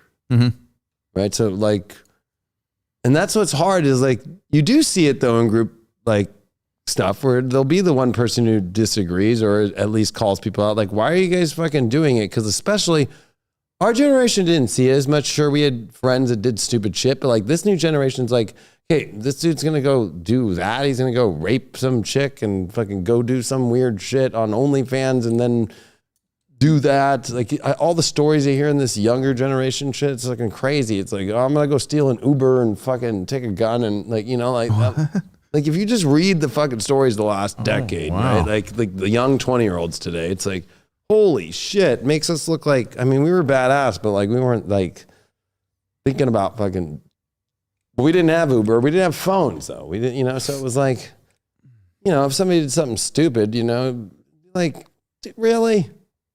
Like, you're going to go in that person's backyard and trample on all their shit, piss all over it. Like, that's kind of like more our era. It's kind of like now it's like, oh, I'm going to fucking, I don't even know. But like the shit I've been reading for years, like people stealing Ubers and like fucking, I'm going to use a chick and fucking, I'll film her OnlyFans and then I'll fucking take all her money. Like, fucking, what's his name? Fucking piece of shit. Fucking, now that I shall not even remember his name. You know, Andrew Tate. Oh, Andrew Tate. Like, you know, like, yeah. Or just like, I want to feel accepted, so I'm going to dress a certain way. I'm going to look a certain way. I'm going to wear that because that looks cool. And I'm going to listen to that song. Or like, I'll just do it right now. I don't understand the Taylor Swift thing. I don't even know her music. I don't know who she is. Yeah. I don't think she's even a good looking girl. Like she looks like a 4. Okay. And everybody's obsessed with her. The _1 sold out albums, like tours around the world. And all they do is float that shit in the media and that she's dating that fucking guy, who fucking promoted the new fucking version of the jab, right? He's like the main guy for him, right? So they're promoting that in people's face. And everybody's like, Taylor Swift. I'm like, it's like, what the fuck is this? Like, it's not even, I don't even have to listen to you already know. Like, you know what I mean? Like, it just is not it. But people now fall, like I thought the radio was bad. like this world, there is no radio, right? Like kids aren't going on the radio, like, and having to wait till a song comes on. I remember when a new song would come on and then the CD wouldn't even come out or the tape. Yeah. We'd have to wait and they would play only like, they wouldn't play the very beginning and they wouldn't play the very end. They'd play the middle of it. Yeah. And then you have to tape record that shit and be like, oh fuck, I got that new song. It would be cool for a couple weeks. And then the CD comes out and then you're over it a little bit. And, but now I'm like, how do these people even, they find it through the, like, it's like pushed on them. Like, this is cool. Yeah. Yeah. Yes. You know? Yes. That has driven me nuts my whole life, actually. I mean, I've never and I always, even still to this day, I feel behind the curve when all of a sudden you wake up one day and everybody is on this new fashion trend. I'm like, how do you all find out about that shit? Or the new artist that's so famous that everybody listens to. All of a sudden you open up Facebook or YouTube Shorts or whatever, and everybody is using this one song as their audio. Like, how the fuck, where do you all, or fucking TikTok dances. Oh my God. You know, those trend dances? Right. Like there will be a stupid shit dance that all of a sudden millions of people are doing this stupid little dance. It's like, how the fuck do you even get hip to that? I don't even know. That's when I'm starting to think, like, this is where I start leaning towards, this is a simulation. This is the fucking Matrix. Are those even real people? Like, I'll start going down that road because, like, I just don't understand how you can wake up one day and then all of a sudden millions of people are all on the same bandwagon at the same time. Well, I think that's where the Taylor Swift thing, I think, has been the awakening experience for people, because it's like, in just the last month, it's like the guy that Pfizer paid to promote the new 18th booster or whatever, then they don't call it a booster anymore, right? Is the unknown but flirting with by Taylor Swift as possibly her boyfriend. She's been seen at all the Kansas City games. And then I saw some article like just the other day, like she was in Argentina and he shows up. And what? Oh, she says his name in the song or something like that. I'm like, okay. What people don't realize is in between all that, her bodyguard is Jewish and is like, I'm going to fight the war in Israel. So they did a whole thing on Taylor Swift's bodyguard. What a hunk. Like they do the whole like, what a hunk thing. It was all planned out. It's all planned out. Yeah. So anybody listening to that, you are literally in the frequency of just being like fucking like just churning your fucking frequency. And if you can't see that, like the opposite would be like Tupac, who fucking, you want to talk about triggering people? He's like, I'm going to fucking kill your motherfucking shit. I'm fucking West Side all fucking day, right? I mean, I don't want to get fucking spitting his lyric right now, but fucking like, fucking motherfucker was hard and died in Vegas though. Right? That guy died young.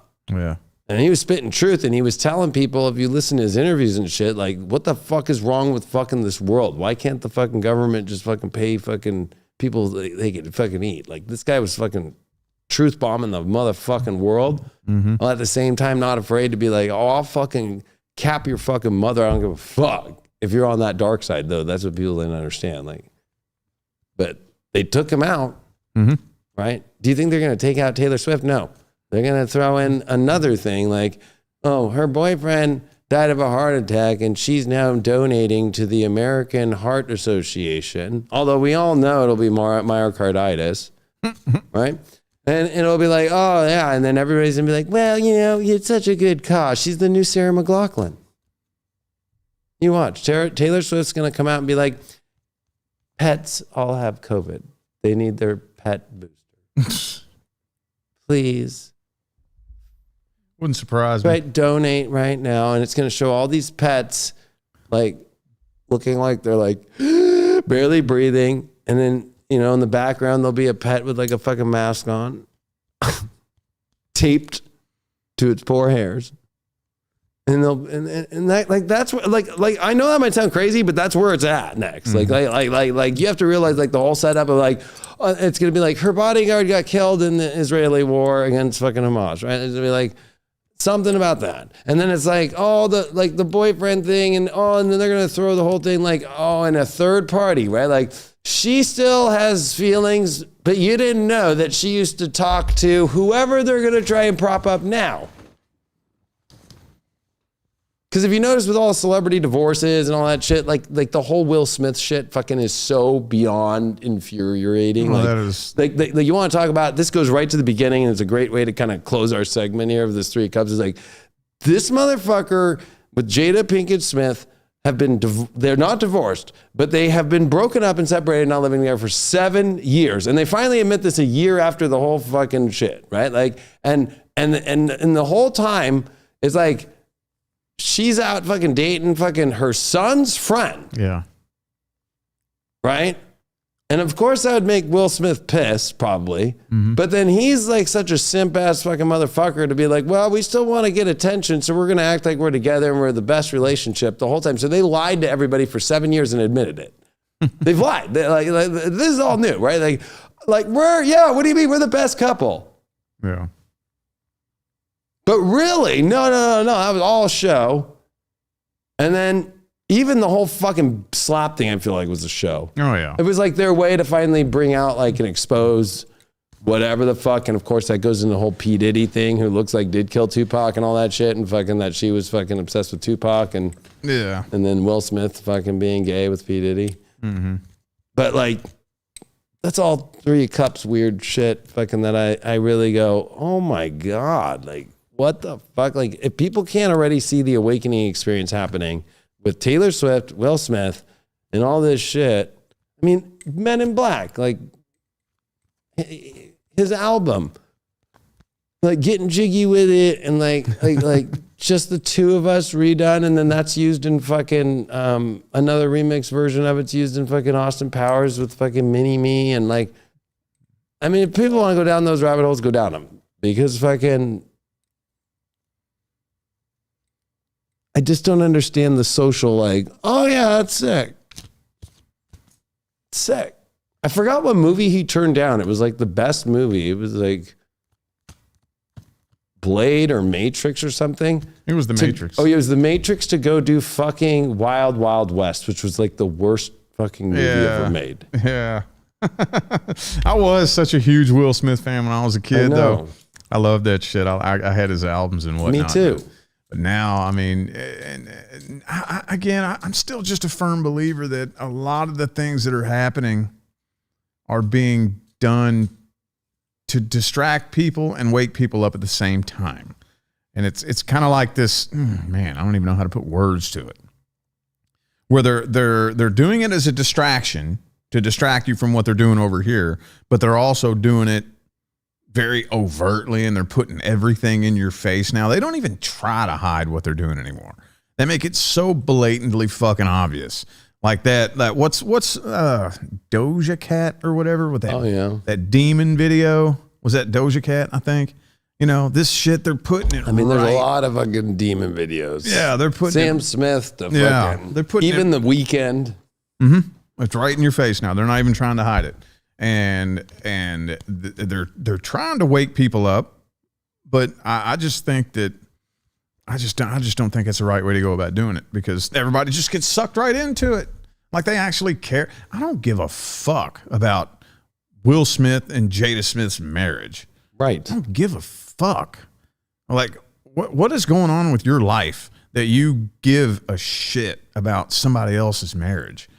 You know what I'm saying? Like, I don't know. I don't get how people think. Well, dude. I think there's also there's that part, but then there's also the other part, which Three Cups can get kind of weird, is like third party shit, where it's kind of like, well, is this Jada pissed at Will for being gay with P. Diddy, and P. Diddy killed Tupac, who she used to fuck? Right? Like eventually you can try and hide it, right? Like, she's not over Tupac. Yeah. But I'm over it. I understand. I'm trying to make it in the biz. And, oh, you're friends with P. Diddy and you're a rising star. And so I'll go with you. And then until she finally breaks it and then tries to get out by fucking her son's friend and then puts that out and makes her little fucking table show and all that shit. And then like all that, like that's where it's like kind of coming back to the thing, right? It's, you try to carry something and try to hide it. Especially, she obviously isn't over Tupac, probably because Tupac fucking gave her to her right. You know, like and Will Smith likes booty. Some dudes. He likes P. Diddy, he likes Puff Daddy, he likes it puffed up. Right? He likes the puff. But I was thinking, like, if you think of like MTV, when we grew up, it was like they fucking showed music videos and it was like top 10 music videos in the morning. Like that was like when I went to school. Like I'd be like, oh fuck, and I would like be late to school because I'd be like, I gotta see what's number one. And I was like, oh fuck yeah, Bush. All right, cool. Fuck yeah, all right. Like, but then if it was like something else, I'd be like, that was weird. I'd be like, like No Doubt. I was like, oh man, really? No Doubt's number one? Oh, I'm going right. And then I went to TRL, like, right? And then it just went, no more music. And it went to 16 and pregnant. Yeah. And what does that do to all the people? It's like, well, if I, and it always is like, you did the wrong thing. The parents get involved. And then the guy fucking, like, yeah, like, like, I'm going to go be cool with my homies and like, fuck, I'm going to go be a single dad. Like, like all the, and then of course, some of those 16 and pregnant girls actually went into porn to make money, got paid money to do it. Like it's fucking really fucking dark shit. Like it's like really weird when I really think of like the shit they fucking bring out. Like I'm like there is nobody talking about music. Like the best music in the world ain't being talked about. If it's being talked about, it sucks. Right? Sucks. Horrible. Especially because it's being used for an agenda, which I feel like a lot of the big music over all these years has just been agenda going back so long. It's all agenda based, Yeah, there are so many former producers and former rappers and whatnot who I've seen, they come out and they blow the lid off all of it. I don't remember who it was. Fuck, I don't remember who it was, but they were talking about the frequency of the music. 400 and however many hertz, like it's supposed to be like back in the day, Beethoven and all that shit was at the frequency that would actually raise your vibration. Now they have it very specifically set to a frequency that not only lowers your vibration, but it actually synchronizes with the human heartbeat. Right. And they do it on purpose. Like there was people talking about how engineers get in there and purposely fuck with the frequency of the music and have frequencies going on behind like the rap music and shit to synchronize with your heartbeat and fuck with you energetically. And they do it very intentionally. I know. I mean, if they were to put it like in 420, 442 and 422, like if they were to like raise to a little higher, it would settle in your soul nice. It would settle in your ears good. It would, but it actually doesn't. And that's the kind of like,